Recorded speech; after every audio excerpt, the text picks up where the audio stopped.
Good morning. Am I on? I'm on. Can y'all hear me? Are you sure? Okay.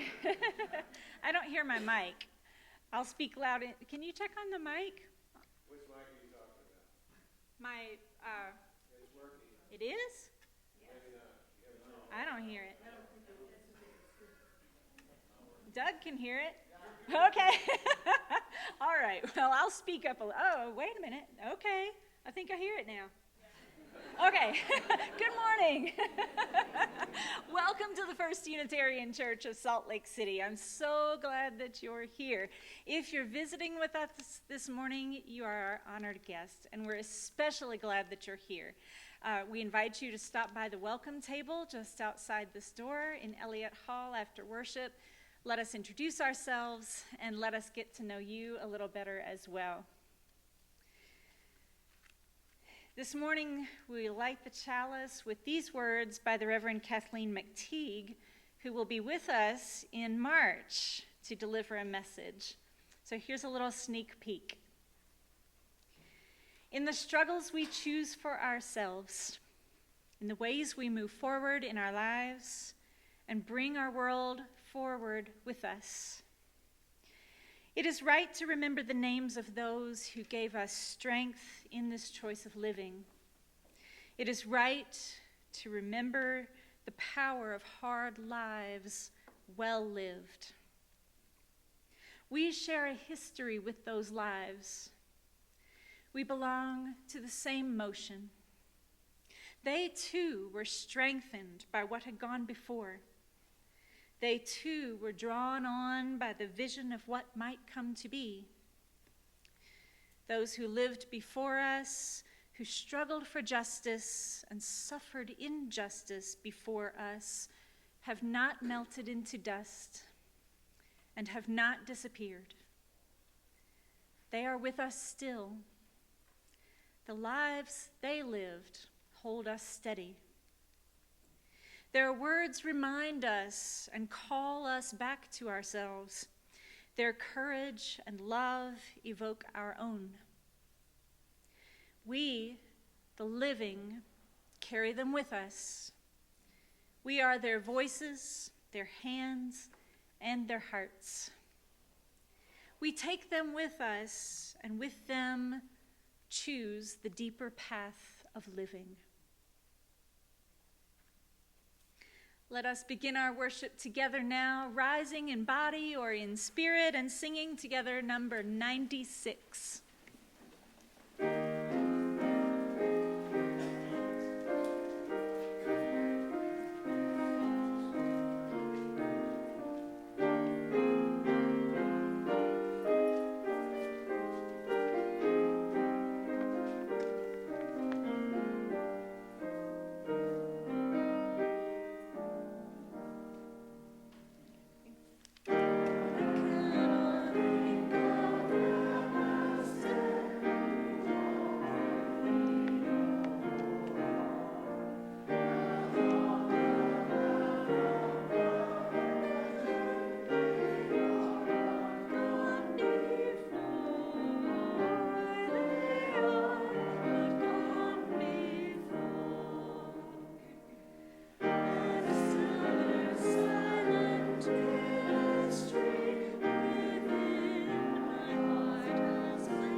The holy days of All Hallows Eve, All Saints' Day, and All Souls' Day tend to run together and bleed into one another in our society, which for the most part no longer runs on a Christian liturgical calendar. So I was surprised to learn this week that All Saints' Day and All Souls' Day developed separately from one another.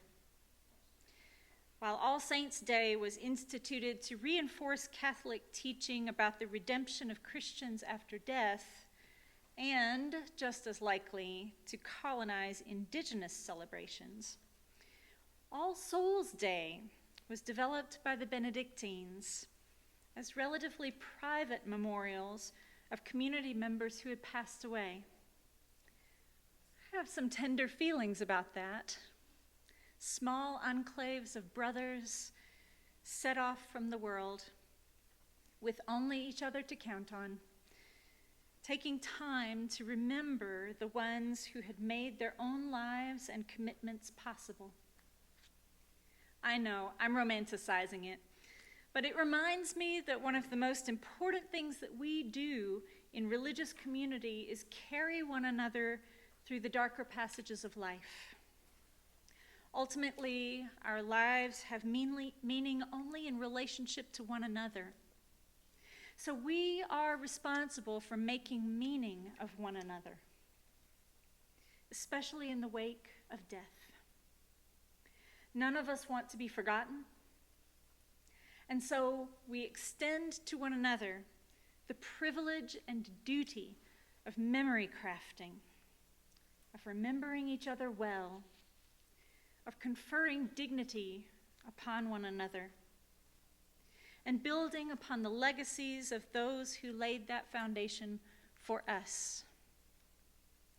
So as we sit here in this chapel, may we take a silent moment to remember all those who have sat in these pews for the last 128 years, those we knew and those who have been lost to time. They worshiped here. They gave of their time, talent, and abundance. They worked to make Salt Lake City a more just and beautiful place. May we never forget the love they had for this place. May they inspire us to be good ancestors for those who are yet to come.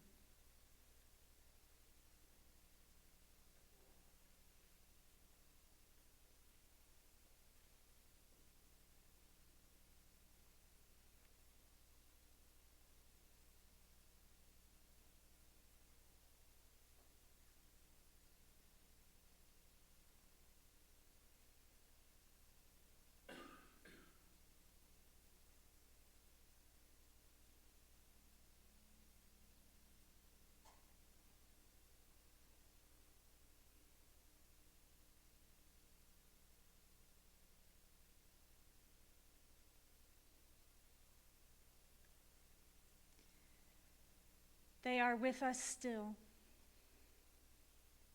The lives they lived hold us steady. Their words remind us and call us back to ourselves. Their courage and love evoke our own.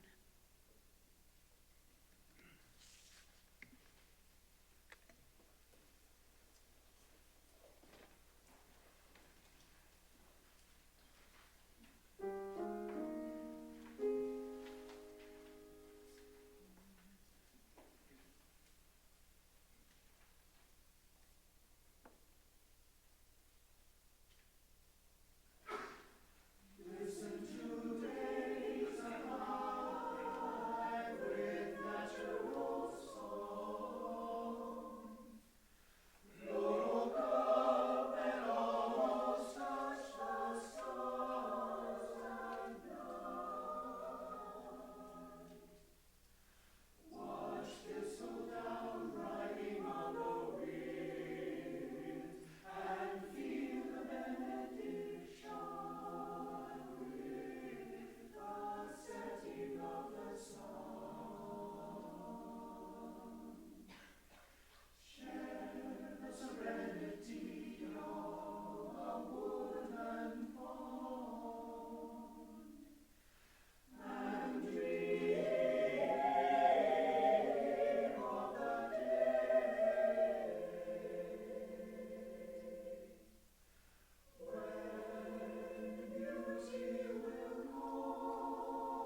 we worked together in a restaurant downtown. There was a guy who used to hang out at the bar in the restaurant. His name was Freddie, and he owned some property up on Lookout Mountain. And he really wanted to move downtown to be closer to the action, so he was looking for someone to move into the property, which was a big log cabin with a gas-burning fireplace and an outdoor hot tub that looked off the side of the mountain. Tough gig, right? And there were several other smaller cabins that he wanted somebody to rent out to friends. Well, we just couldn't believe our luck. We said, yes, of course, we would love to do that for you. So we decided to move in. We found some friends to occupy the other cabins. So the day that we were going to move into the big cabin, Freddie met us up there with the keys. And we came in, and right away I could see two things that just weren't going to work out.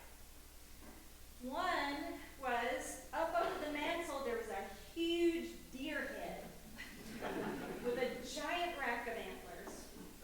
At the time, I was a vegetarian of conscience, and I said, I just can't live with that. The other thing was, in the dining room, there was a portrait of a very elderly woman and her walker, and she appeared to be sitting at that very same dining table that was in the dining room. It probably was painted by a family member. It appeared to be very sweet and sentimental, but also not something that a 25-year-old wants in their dining room. So I asked permission if I could move these two objects, and Freddie said, sure, no problem. So I get up on the ladder while he's there to take down the deer head, and I look down to the right, and there's a little jar. And I said, oh, what's that?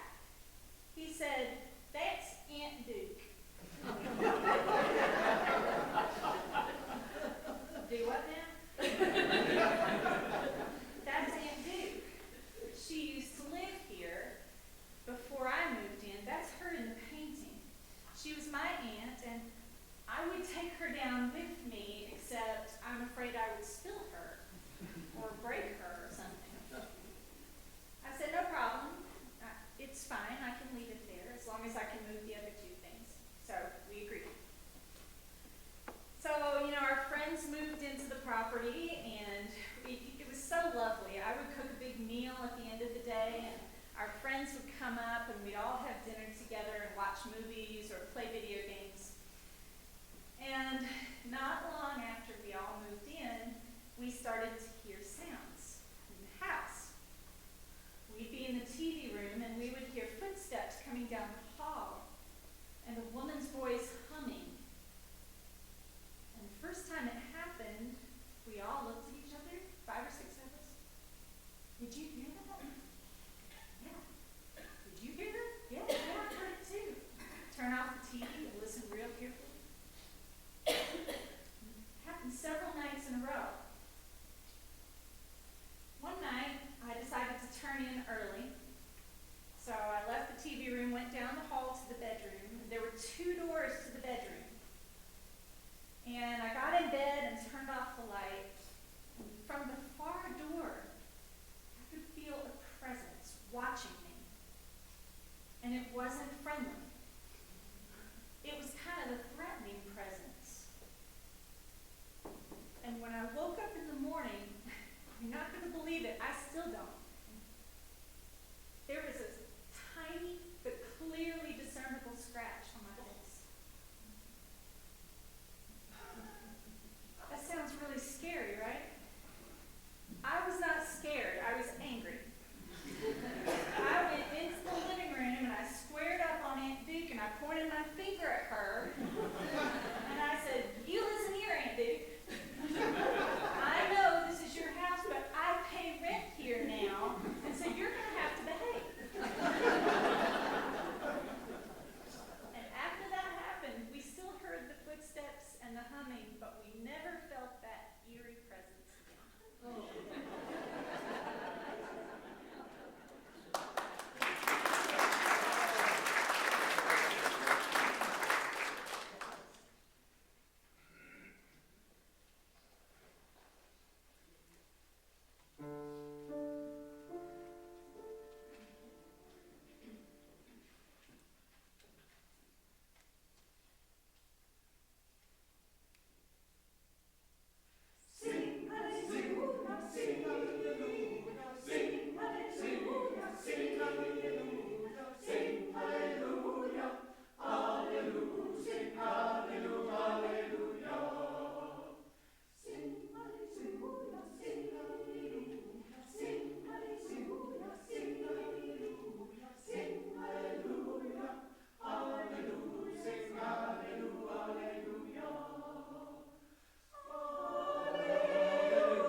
Thank you, choir. Oh, that time I really wasn't on.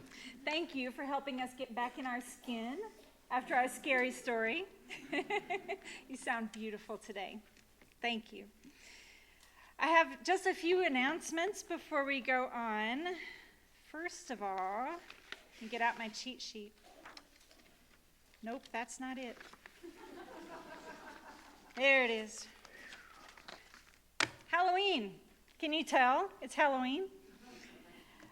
Tuesday night, we will have our religious education families have their Halloween party right here in Elliott Hall. You have to wear a costume, and if I can tell who you are, I'm not going to let you in. Just kidding. But we do ask each family to bring a $5 donation if you're able, and we will see you on Tuesday night at the Halloween party. Today is the last Sunday, not the last day, but the last Sunday to buy your tickets for the auction. After today, they'll still be on sale online, and you can buy them there, but if you want to hand your money over to a real person, you have to do it today. The tickets are $75, but we do not want any person to miss the auction because it's such a good time. So please talk to me or to one of the auction staff, and let's get you a ticket. Next, there will be 2 opportunities for newcomers or relatively new people to learn about our church.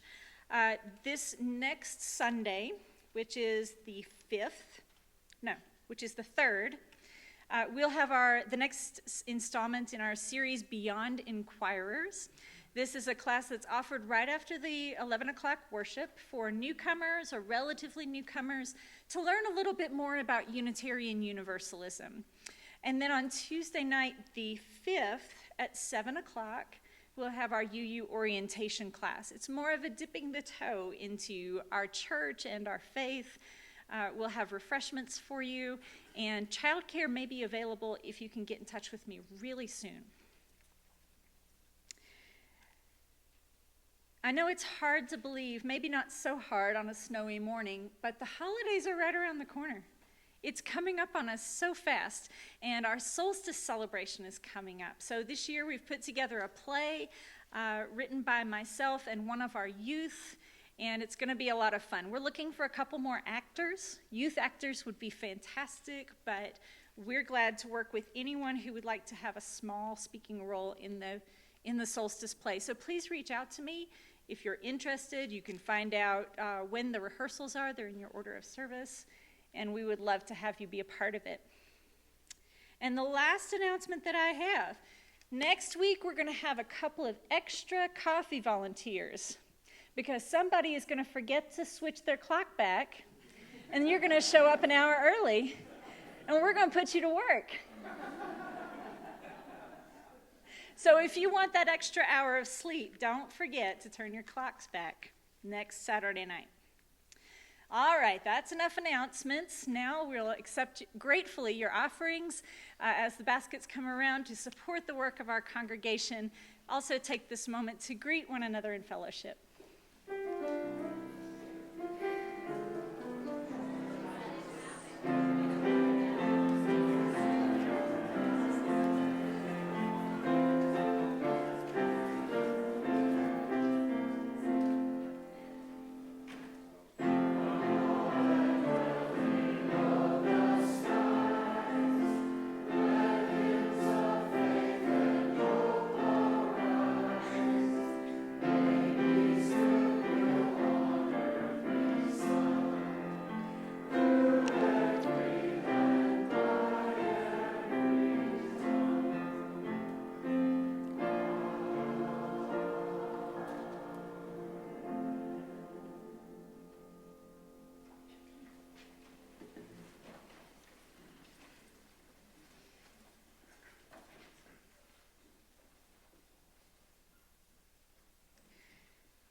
The ghost story that I told you is 100% true.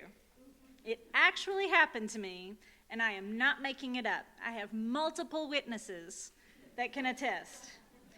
But the thing is, I don't really believe in ghosts. I'm not big into the idea of an afterlife, and I've never seen any proof that spirits roam the earth in some kind of limbo. I'm just telling you the story as it happened, as I experienced it myself. There is a gap between what we believe and what we can explain. It is a gap which, for many of us, is the fertile field of religious exploration. But even for those of us who aren't religious or spiritual people, even for those of us who claim to only embrace what can be scientifically proven, you probably also have some experience like this that you can't explain, that doesn't seem to line up with your beliefs about how the world works. How we go about addressing that gap says a lot about us. Are we so desperate to fill it in that we'll accept any explanation that comes our way, no matter how ridiculous or unlikely? Or are we, on the other hand, so desperate to have a rational explanation for everything that we deny that anything weird ever happens to us? Me, I no more want to live a boredom of a flawlessly rational existence than the chaos of an irrational and an inexplicable one.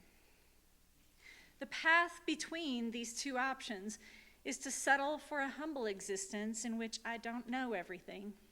Disappointing, but probably the most satisfying and the least stressful in the long run. Yet I acknowledge that it's only natural to want to understand how things work.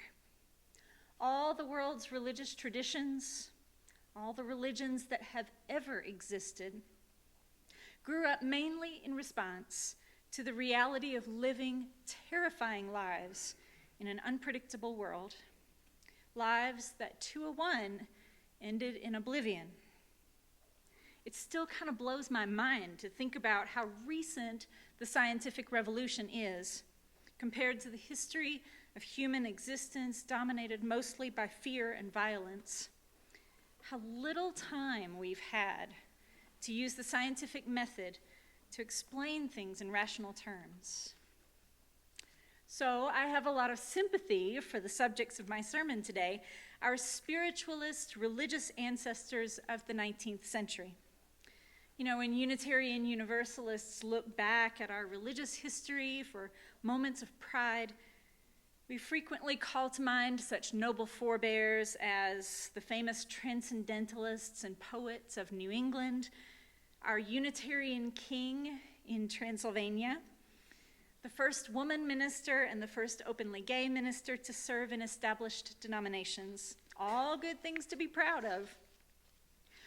But what probably doesn't spring immediately to mind is a group of women in a dark, candlelit sitting room huddled around a Ouija board. Yet, ironically, those women were motivated by many of the same religious convictions as our more illustrious and well-known ancestors, as you'll see. The spiritualists embraced their faith and held it accountable to its own internal logic, even as they dismissed the clerical authorities who institutionalized liberal religion and held it captive. So who were the spiritualists? It's a bit like asking today about the spiritual but not religious movement.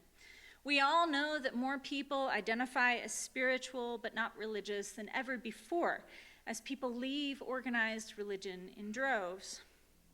But to call it a movement is really overstating things.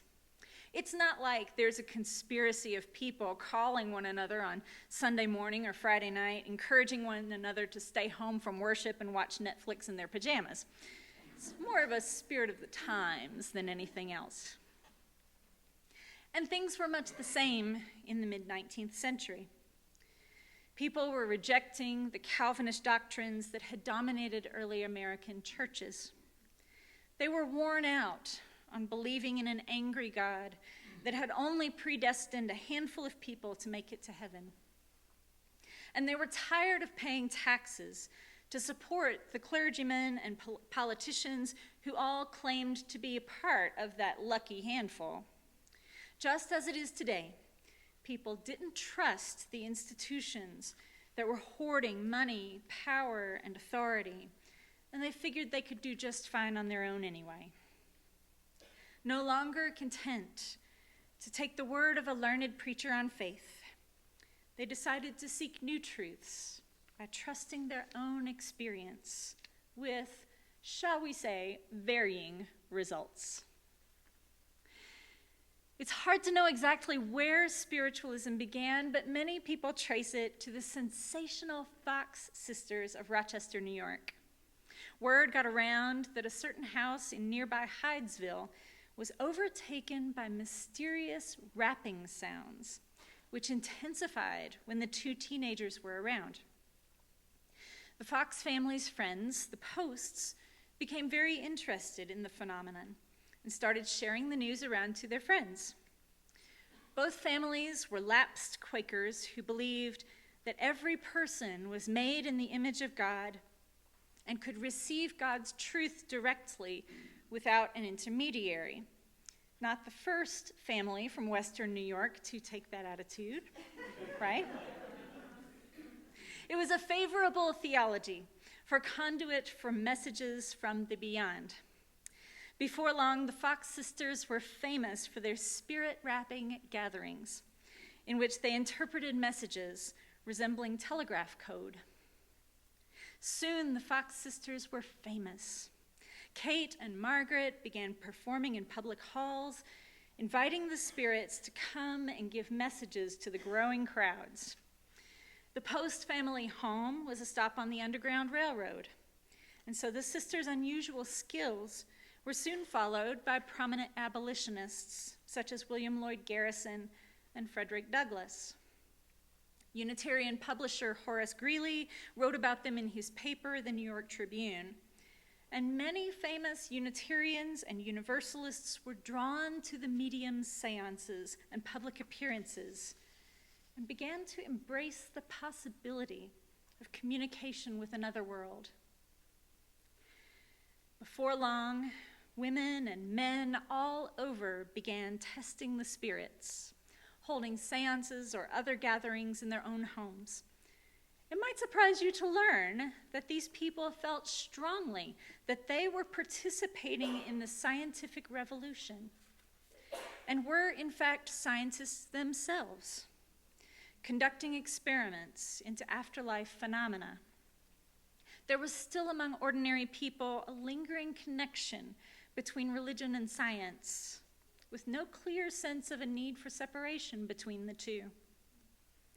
But more importantly, advances in communication and technology, such as electric lighting and the telegraph, led people to be very interested in electricity and magnetism. They wondered, if people could communicate across the country using electronic means, which must have seemed like pure magic, then why couldn't living people use the latent electricity in their bodies and in the environment to communicate with the spirits of the dead?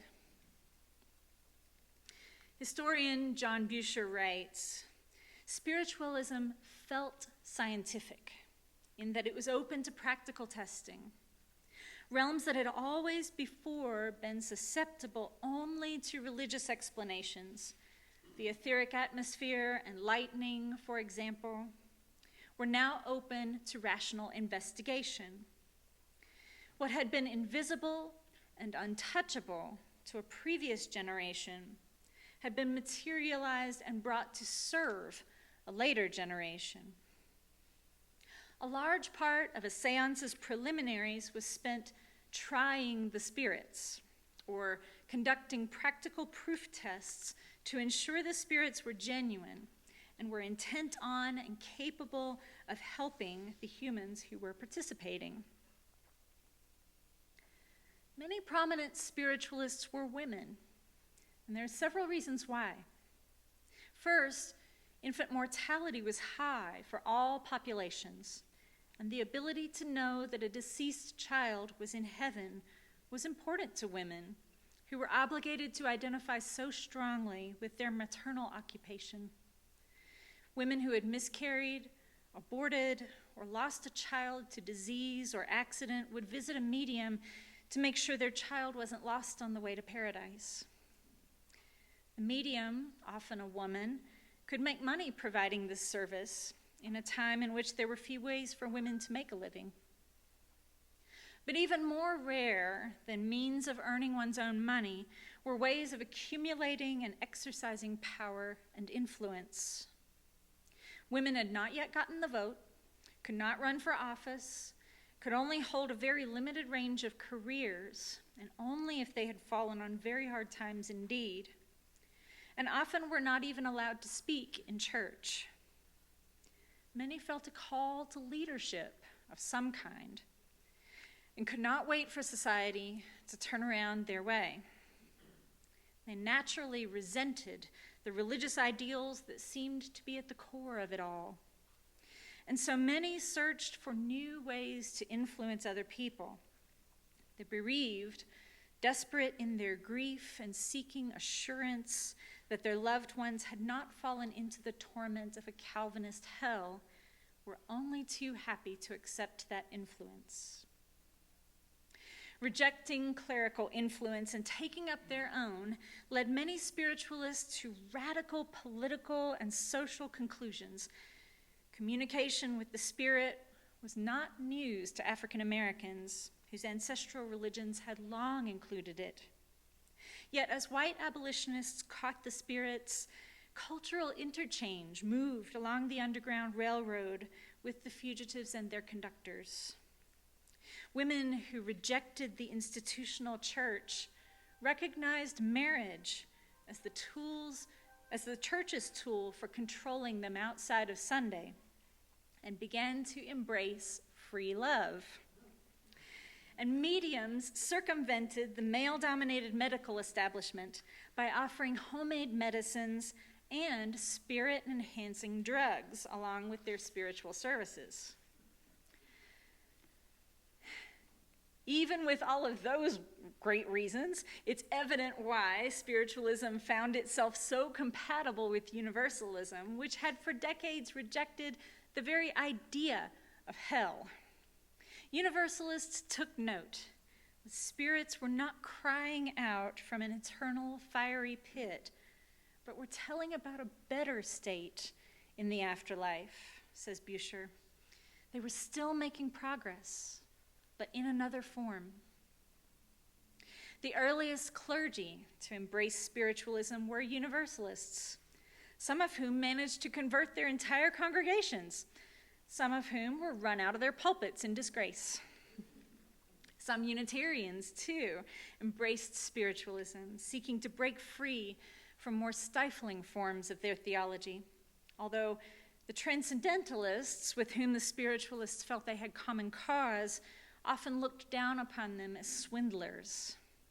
Emerson and Thoreau saved some of their unkindest words for spiritualists. Nevertheless, many people followed their attendance at one of Emerson's celebrated lectures with a visit to the nearest medium for a seance. Emerson may have looked down his nose at the spiritualists, yet he did have something in common with them. They both valued personal experience as much as, or even more than, other kinds of knowledge.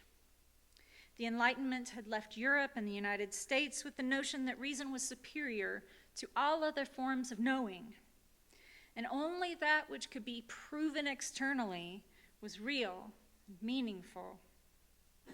It was a system of knowing that had convenient benefits for men who had exclusive access to science and technology. The spiritualists, on the other hand, privileged women's ways of knowing, which had hardly any value at all in a male-dominated Enlightenment world. The emotional work of childbirth and child-rearing, maintaining the home, and honoring ancestral traditions were as valid as anything that could be learned in a book or a laboratory, and they still are today. Though today we might not consider a seance very scientific, it turns out that the spiritualists of the 19th century were onto something. The science is still out on whether there's such a thing as a soul or a consciousness that goes on after we die. But we can confirm that talking to a loved one who has died, even if they are not physically present to hear it, can be healing work. Counselors advise their patients to write letters to their departed loved ones, or talk to an empty chair and imagine that the deceased is sitting there listening to you. In this case, it doesn't really matter whether it's real. What matters is that the words that needed to be said are made visible or spoken aloud, and that's what makes it real. Many of us have had the experience after a loved one has died that even though we can no longer see them, we can still feel their presence around us, a feeling that sometimes can go on for many years. The question we face in those moments is not one of how to explain it, how to be sure, but how to live with the not knowing, how to hold our certainty lightly, how to remember that no one has ever returned to tell us what lies on the other side, and so we simply cannot know. That's why it's so important for us to live in this moment, live for this life, and let ourselves remain in a state of wonder and awe about what happens next. Life is more beautiful and more meaningful when we can't explain it all. As the season turns, as the shadows grow longer and the leaves fall, as the spooky gremlins knock on your door this week asking for treats, my wish for you is that you are open to the mysteries, great and small. Amen. Let us close our service now with number 95. Please rise in body or in spirit.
Our closing words this morning are by John Brigham.